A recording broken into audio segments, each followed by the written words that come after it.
Olá, aqui estamos para mais um programa, O Livro dos Espíritos em Nossa Vida. E conforme divulgamos no último programa, hoje vamos iniciar a temática sobre pena de morte, mas logo depois da nossa vinheta. Até já. Começa agora o programa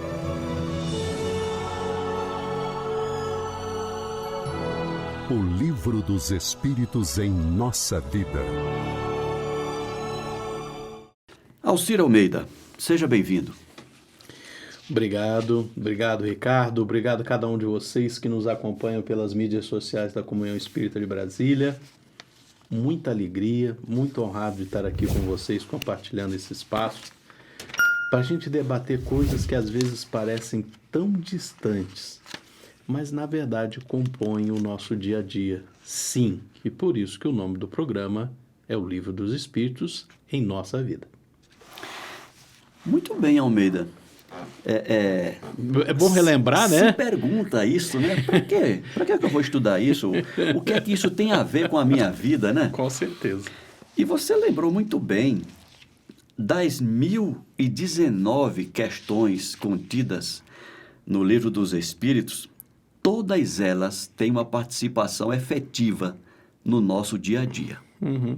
Daí a importância de a gente estudar esta obra, independente, Almeida, de sermos espíritas, viu? É porque filosofia, né? É filosofia. Filosofia é você compreender a vida, você compreender aquilo que é. É como você você observa uma realidade externa, você abstrai e tenta compreender aquilo diante dos seus valores, diante do seu sistema de vida. Onde que eu me insiro aqui nesse processo, né? Como é que eu reajo a essas situações? Isso é certo, isso é errado, eu concordo, eu não concordo, isso tem valor, isso não tem valor, isso vale, isso não vale. Outra coisa interessante que você falou, que eu já ouvi de alguns estudiosos, né? Ou estudantes do Livro dos Espíritos. Tem uma coisa lá que eu não concordo. Tudo bem. E eu digo, ótimo. Qual o problema? Não é obrigado você concordar com 100%. Tem que... apreenda aquilo que cabe em você. O que não cabe, deixa lá. Quem sabe no futuro não vai caber. Não é isso? Com certeza. Almeida, hoje nós vamos iniciar a última temática. Hoje nós vamos cair matando. A última temática da lei de destruição, né? O último item do capítulo, né? Isso, é o último item do capítulo. É sobre pena de morte. E na questão 760, o Kardec perguntou se a pena de morte desaparecerá um dia da legislação humana. Será que vai desaparecer um dia, Almeida? Se bem que hoje em dia já poucas nações ainda mantêm a pena de morte na legislação. Olha, essa é uma questão que merece uma discussão bacana. Bacana mesmo. Porque há filósofos, há estudiosos que dizem que, muito embora, por exemplo, o Código Penal brasileiro não estabeleça a pena de morte, ela de fato existiria. Há quem defenda isso. Ah, é? Há quem defenda, né? Que as condições sociais existentes conduzem grupos sociais efetivamente à morte, quando alguns determinados comportamentos são observados. Não é disso que nós estamos falando aqui. Nós estamos falando aqui da pena de morte, aquela legal, aquela estabelecida em lei. Tá? É sobre isso que nós estamos falando aqui. E não a pena de morte contida na omissão da lei.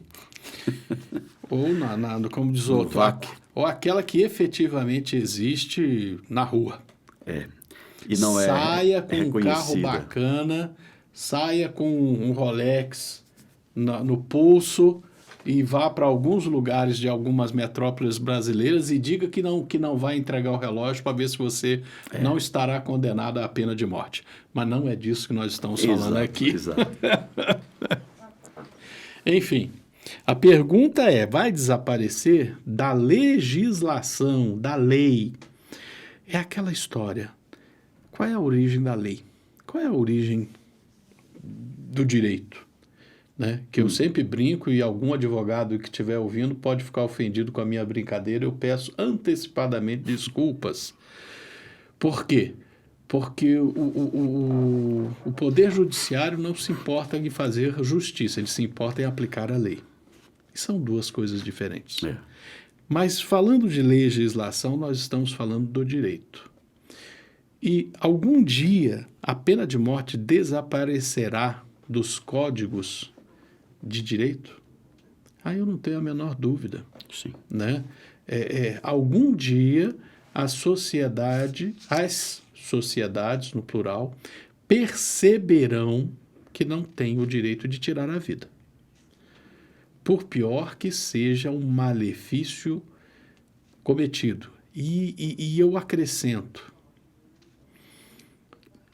dentro da doutrina espírita, nós somos colocados diante da realidade que nós transcendemos a existência do corpo. Então, quando você fala em pena de morte, significa apenas uma coisa: alguém que merece ser punido, que merece ter a sua liberdade de ação constrangida. Ele tem que receber uma pena restritiva de liberdade. Se você o mata, diante da doutrina espírita, na verdade, você o está libertando do corpo. Exatamente. Você está permitindo que ele chegue do outro lado mais revoltado, com a mesma agressividade, com os mesmos impulsos. A única coisa é que ele atingirá a sociedade material de forma indireta.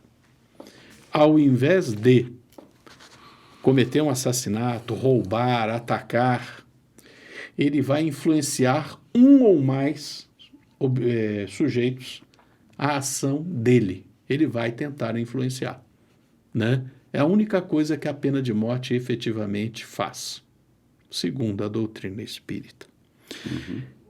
Algum dia a sociedade, seja porque aceite a realidade da vida após a morte e perceba a inutilidade da pena de morte, seja porque, desenvolvendo-se moralmente, perceberá que não tem o direito de retirar a vida, sim, os códigos progressivamente retirarão a subtração da vida como um direito da sociedade. Do Estado, né? Do Estado. É aquela coisa, né? Sociedade e Estado dialogam de uma forma muito interessante, porque nos regimes democráticos, o Estado estabelece como lei aquilo que a sociedade deseja. Apenas em ditaduras, apenas em estados de força, né? Totalitários ou autoritários, que não são a mesma coisa, é que a vontade da sociedade não influencia na edição de novas leis. Quando alguém quer uma nova lei que a sociedade não aceita, se é na democracia, essa lei não vai para frente. Se é um Estado autoritário ou totalitário, aí é a vontade de quem está no poder. Ou seja, a lei nasce de um jeito ou de outro. Nasce de um jeito ou de outro, conforme o regime que você se encontra. Acho que eu respondi, né? Respondeu, Almeida. A resposta dos espíritos vem ao encontro do que você comentou. Diz o seguinte: a pena de morte desaparecerá incontestavelmente e sua supressão marcará um progresso na humanidade. Quando os homens estiverem mais esclarecidos, a pena de morte será completamente abolida sobre a terra.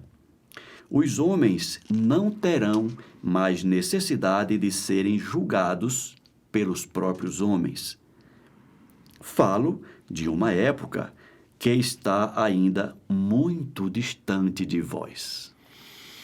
166 anos depois ainda está longe. Ainda está longe. A violência ainda é uma constante nas sociedades.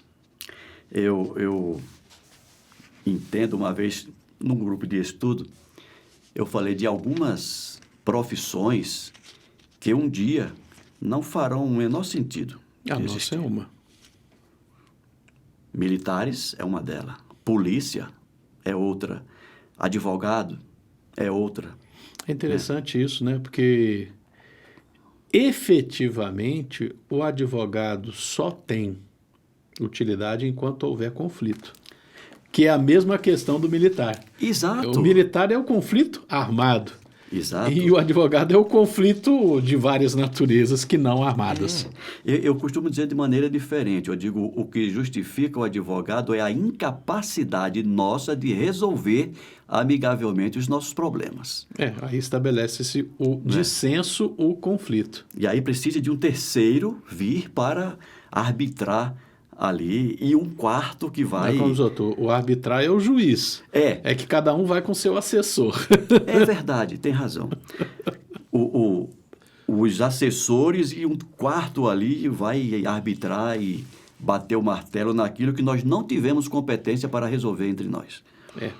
Então, é como ele diz aqui, um dia isso desaparecerá. E o Kardec fez um comentário, Almeida. Esse comentário é muito rico. O progresso social, sem dúvida, deixa ainda muito a desejar. Mas seria injusto para com a sociedade moderna se não se visse um progresso nas restrições trazidas à pena de morte entre os povos, os mais avançados, e na natureza dos crimes aos quais se limita sua aplicação. Se se comparam as garantias com que a justiça, entre esses mesmos povos, se esforça para cercar o acusado, a humanidade que ele usa para com ele, ainda mesmo que seja reconhecido culpado com o que se praticava em tempos que não são ainda muito distantes, não se pode desconhecer o caminho progressivo pelo qual marcha a humanidade. É interessante, né? Porque ele está falando aqui justamente do garantismo, né? Do hoje chamado garantismo.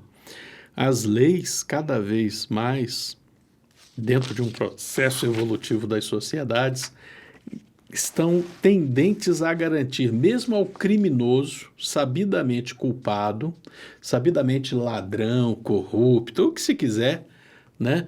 O direito de ter advogado, o direito de ser representado na frente de um juiz, e mesmo quando sabidamente culpado, se o juiz achar que as provas não são suficientes, ele pode sair inocente.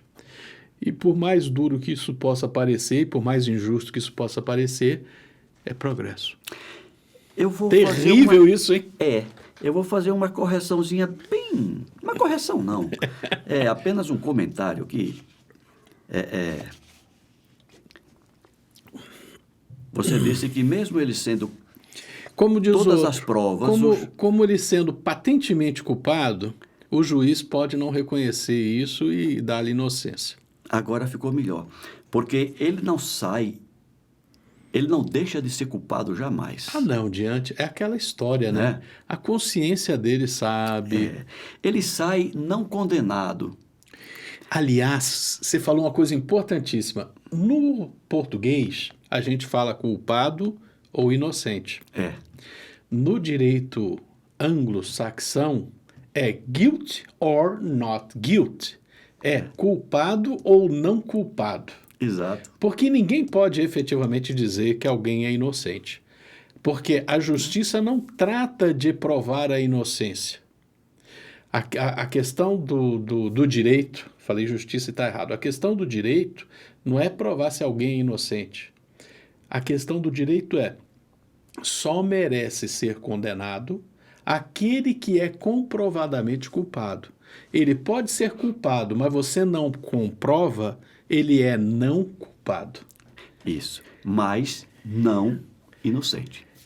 Não necessariamente inocente. Não necessariamente inocente. É aquela história onde a dúvida se estabelece, aí vamos para o latim, né? Indubta pro réu. Indubta pro réu. Pois é. Às vezes a gente esquece, e eu não sou do direito, tá? Eu não sou formado em direito, nada a ver, você sabe que eu não sou. Nem eu. Mas a gente estudou muito. Eu tenho umas 6 cadeiras de direito. Pior que tem. Eu tenho umas 6 cadeiras de direito, e às vezes a gente precisaria estudar e compreender filosoficamente a filosofia do direito, que algumas coisas a gente falou agora, né? O direito não trata do que é justo, ele trata do que é direito. Do que é legal. Do que é legal, né? E legal tem previsão legal. Exato. E a legalidade admite a imperfeição dos processos de apuração dos fatos. Né? E quando dentro desse processo de imperfeição de apuração de fatos há uma dúvida, pro réu. E você só pode dizer que alguém é culpado quando não há mais dúvida. E é o que o Kardec falou no seu comentário, né? Sim! Tudo isso é uma evolução. É a evolução social. Porque pior, Almeida... Pior era aquela época que, poxa vida, você tá com fome, roubou um pão, o caso clássico dos Les Misérables, do Victor Hugo. Roubou um pão, o juiz estava de mau humor no dia, te condenava à morte. Mas, como eu estou dizendo, pior do que você soltar, não condenar um culpado, é você condenar o inocente. A pior coisa, e o próprio Kardec fala sobre isso. É isso. Alhures aqui no Livro dos Espíritos. Ele vai falar muitas vezes melhor isso. Você não aceitar 99 verdades do que aceitar uma mentira. É o mesmo princípio filosófico. É o mesmo princípio filosófico. É o mesmo princípio. Melhor você não condenar 20 culpados do que condenar um inocente. Exatamente isso. Próxima questão. 761. A lei de conservação dá ao homem o direito de preservar sua própria vida. E nós falávamos disso no programa anterior. Não usa ele desse direito quando suprime da sociedade um membro perigoso? Pois é, né? Eu estou na minha prateleira com 2 livros do Marcelo Foucault para ler. Um deles é o Vigiar e Punir. Acredite, eu estou com esse livro para ler na minha pilha, né? Tudo bem que a pilha é numerosa, mas está lá, o livro me esperando. É uma discussão que filosoficamente ela já foi vencida. E o Espírito da Verdade, corretamente, já discutiu isso aqui e vai muito além, né? A pergunta basicamente é: a sociedade tem o direito de, para preservar seus valores, matar um, né? O bem de muitos se sobrepõe ao bem de um só? E filosoficamente a resposta é não, né? Aquilo que a gente viu lá no Star Trek 2, A Ira de Khan, em que o Dr. Spock fala que o bem de muitos sobrepõe ao bem de um, é uma inverdade, né? É interessante, a sociedade não tem o direito de se sobrepor ao indivíduo. E Deus concorda com isso, porque deu livre-arbítrio para todo mundo. Deus deu livre-arbítrio a todos. E o que está implícito nessa pergunta? A sociedade não pode, porque um cometeu um erro terrível, subtraí-lo ao convívio na vida, né? Ela pode punir. Olha, você é feio. O que você fez é muito feio. Você vai ficar 10 anos sentadinho nesse banquinho aí pensando nas besteiras que você fez. Você vai ficar aí 15 anos, você vai ficar aí 20 anos, você vai ficar aí 30 anos. No direito brasileiro para em 30, né? Mas em outros direitos pode ser maior a pena. Perpétua. Você vai ficar preso aí até morrer, pensando na besteira que você fez, né? Agora, subtrair, aí nós entramos naquela história, você está proibindo ele de evoluir, você está proibindo ele a possibilidade daqui a 10, 20, 30 anos se arrepender. E acima de tudo, você está garantindo, aí a doutrina espírita que fala, que ele vai morrer, que ele vai receber a liberdade agora, porque o corpo fica aqui e ele continua em frente fazendo besteira. Essa é uma daquelas questões, Almeida, filosóficas no último. E que leva alguns incautos a dizerem que a doutrina espírita se contradiz. Eu vou tocar desse assunto. Vamos lá. Porque vai que tem alguém... Vale a pena. Que está lembrando o seguinte, há alguns programas atrás, não lembro exatamente qual, quando você comentou um fato verídico que aconteceu nos Estados Unidos, de um policial que estava Ah, sim. na missa, lá na Sim. igreja, na missa não, na igreja, e entrou um serial killer atirando, Com um fuzil. atirando E nas o cara pessoas. sacou a 9mm dele e E descarregou no eliminou. peito do cara. Sim. Se você está pensando nesse fato, comentado há alguns programas anteriores e relacionando com essa pergunta, A situação ética é completamente diferente. completamente diferente. Uma coisa é o cidadão preso, manietado. Isso. Eu tenho direito de matá-lo? Não. Outra é o cidadão, com perfeito exercício do seu livre-arbítrio, está com um fuzil e está partindo para atirar numa multidão. E São duas você- situações diferentes. E você o elimina a sua existência Em como forma defesa, de preservar outros inocentes que morreriam se você não tomasse aquela Atitude. iniciativa, aquela atitude. Essa questão aqui está tratando, como o Almeida já disse, de alguém que recebe como pena pelos seus erros a pena capital, a pena de morte. Então, só para deixar claro sim, é bem. Não, muito obrigado. e É dizer correto. que São duas situações. não há eticamente, contradição aqui. Não há. Não há contradição. E a resposta diz o seguinte, Almeida: há outros meios de se preservar do perigo, senão o de matar. Aliás, é preciso abrir ao criminoso a porta do arrependimento e não fechá-la. Então, os exemplos que o Alcir comentou agora, perfeito. Se você, sei lá, você é um assassino, é um risco para a sociedade. Não, digamos que é aquela história, né? O cara entrou com o fuzil, matou 3, 4, 5. A arma engasgou, um segurança veio, pegou ele, botou ele na cadeia. Ele não está mais armado, ele está preso, ele manietado. Às vezes a gente fala manietado, é uma palavra que não se usa mais, né? O cara está amarrado, né? Mãos e pernas amarrados, ele está manietado. Está preso. É o mesmo crime. O crime ele já cometeu. Ele está impossibilitado de cometer outros no ato do julgamento, no momento do julgamento. Acabou o direito da sociedade de matá-lo. Acabou. Exatamente. É isso aí, Almeida.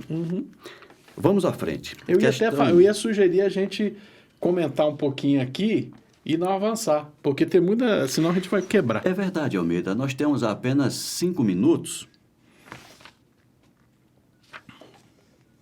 Eu acho que vale. Tem umas questões aqui que são muito sensacionais. Porque quando a gente fala da pena de morte, a gente está falando de subtrair a vida. A gente está falando que, e como está muito bem colocado aqui na resposta do Espírito da Verdade, nós estamos trancando a porta para o arrependimento. Nós estamos trancando a prova para a expiação, né? Porque o processo pedagógico que o Espiritismo recomenda é justamente esse. Num primeiro momento, o arrependimento. Num segundo momento, a expiação. E quando a consciência é tocada pela realidade, quando ela desperta, porque consciência todos nós a temos, a regeneração, o consertar a besteira feita. Né? Esse é um processo que a justiça, aos olhos do Espiritismo, assimila e aceita. Né? E aqui tem uma diferença teológica entre a doutrina espírita e outras doutrinas cristãs. Nós acreditamos no arrependimento. Outras doutrinas cristãs também acreditam. Mas nós compreendemos como um processo necessário a reparação. Sim. Né? Essa é uma coisa pesada que o Espiritismo não abre mão. Olha, você entrou com um fuzil, você matou algumas pessoas ali dentro. E essa encarnação, o que você pode fazer? Sei lá. Você vai passar o restante 30, 40 anos que você tem que pegar na cadeia, você vai construir brinquedos para crianças que não têm como comprar brinquedos. Você vai passar trabalhando, criando meios de subsistência para as famílias dos pais de família que você matou, né? Tem uma passagem da vida do Mahatma Gandhi que eu acho sensacional. Certa vez, um hindu, né, que o problema da Índia é o país mais populoso do mundo, acho que a gente já falou isso aqui, né? Já. O país Ultrapassou mais a populoso China. já ultrapassou a China. E eles têm um grande problema de serem várias culturas dentro de um mesmo país. Então, um hindu foi falar com Gandhi. Pois é, eu matei um islamita. Eu matei um muçulmano. Caramba, matei, ele era sozinho e deixou uma criança, 5 anos de idade. Eu estou arrependido. O que eu faço, Mahatma? Acabe de criar o filho. Acabe de criar como muçulmano. Ah, Esse é o detalhe. Porque a reparação não é apenas alimentar aquela criança, torná-la como se fosse o seu Bacana, filho e interessante. tudo mais. Mas a recomendação do Gandhi foi, peraí, o pai era muçulmano. Você vai criar ele como muçulmano. Porque o pai criaria como muçulmano. Então você vai educá-lo. Que detalhe Mas eu não interessante. acredito no islamismo. Você quer reparar ou não quer reparar? Reparar a ausência do pai é você educar essa criança como muçulmana. Gente, que coisa interessante. Né? Porque todo mundo não, lembra da bacana. história de cria o filho. Peraí, É. você cria o filho na religião do pai, não na tua. Muito interessante. Ah, não, mas eu sei que Cristo é que é a salvação do... no hindu não vai falar isso, né? Não, mas eu sou hindu. Problema teu, tu quer reparar, tu tem que criar ele como muçulmano. Né? Ele vai ter que ir na mesquita, tu vai ensinar ele a ir na mesquita, a fazer as 5 orações diárias, a cumprir suas obrigações, ele não vai comer porco, tudo. Né? É uma sacada muito legal do Mahatma Muito Gandhi. legal. Essa daí eu tinha passado batido. Então é interessante a gente perceber isso, que na justiça conforme percebida pela doutrina espírita, tem isso, tem a questão da reparação que o Mahatma Gandhi, com muita sabedoria, colocou nessa parte final. Crie-o como muçulmano. Excelente, Almeida. Mas o tempo acabou. Muito obrigado, Almeida, pela sua participação e por dividir conosco sua experiência e sua cultura. Eu que agradeço, Ricardo. Agradeço mesmo, abração para cada um de vocês. Vamos pensar muito. Não é só falar sobre pena de morte, é falar sobre o que a gente acredita na vida, se a gente acredita na vida e se a gente acha que tem direito de impor a nossa opinião aos outros. É isso. Por mais que eu acho que eu esteja certo, sempre há a possibilidade de eu estar muito errado. E via de regra estamos em alguma coisa. Oh, com certeza. Grande abraço, Almeida. Abração. Grande abraço a todos vocês. A gente se vê na próxima semana, se Deus quiser. Forte abraço.